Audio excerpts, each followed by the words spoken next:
দাদা দুটো ডাব দিন তো। হ্যাঁ দিদি, 120 টাকা। ঠিক আছে।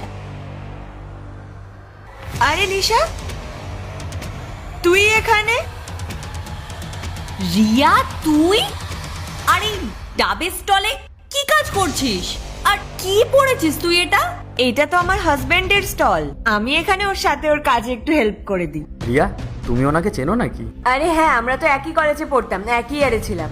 ছি রিয়া, এত পড়াশোনা করে এত এডুকেটেড হওয়ার পরেও শেষ পর্যন্ত এই অশিক্ষিতটাকে পেলি?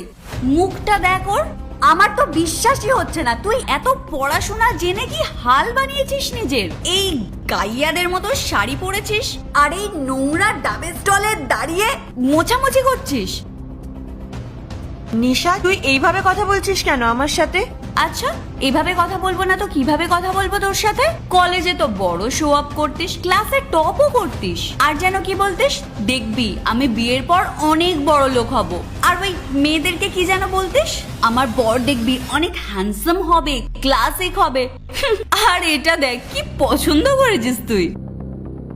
একে দেখে তো আমার মিডল ক্লাসের থেকেও লো মনে হচ্ছে। অবস্থাটা দেখ একটু ওর, ঘামে ভিজে কি বাজে অবস্থা। ভাই আই কান্ট বিলিভ দিস, যেটা তুই রিয়া। নিশা, কি বলছিস তুই এগুলো? কলেজে তো আমি ওগুলো বাস এমনি শো অফ করতাম, মজা ছিল ওগুলো। তুই কি সেগুলোকে সিরিয়াসলি নিয়ে নিয়েছিলি নাকি? নিশা, রিয়ালিটিটা অনেক আলাদা হয়। আর যখন আমার ওর সাথে বিয়ে হয়েছিল তখন ওর অবস্থা অনেক ভালোই ছিল, ও একটা ভালো কোম্পানিতে চাকরিও করতো, কিন্তু করোনার জন্য চাকরিটা চলে গেল। আর তারপরে এই ব্যবসাটা শুরু করলো, আর এই ব্যবসা থেকে যখন আমাদের ভালো প্রফিট হতে লাগলো তখন আমি ওর হাতে হাতে একটু সাহায্য করে দিতে শুরু করলাম। তুই এই ডাবের স্টলটাকে ব্যবসা বলছিস? একটা কথা বলবো, এই রাস্তার ধারে ডাবের স্টল দেওয়ার জন্য তোকে কেউ সম্মানও করে না। আর সম্মান তো দূরের কথা, এই লাইনে কোনো ইনকামই নেই। তুই কোথায় মাথা ঠুকছিস? কেন এসব করছিস? তুই কি ছিলি আর কি হয়ে গেলি? একটা সত্যি কথা বলবো, তোকে দেখে না আমার দয়া হচ্ছে। তোকে তো আমার ক্লাসমেট বলতেও লজ্জা লাগছে। নিশা, ডাব নেওয়া হয়েছে, চলো এবার বাড়ি যাওয়া যাক। হ্যাঁ, নিয়ে নিয়েছি, হয়ে গেছে। দাদা প্যাকিং করে দিয়েছো?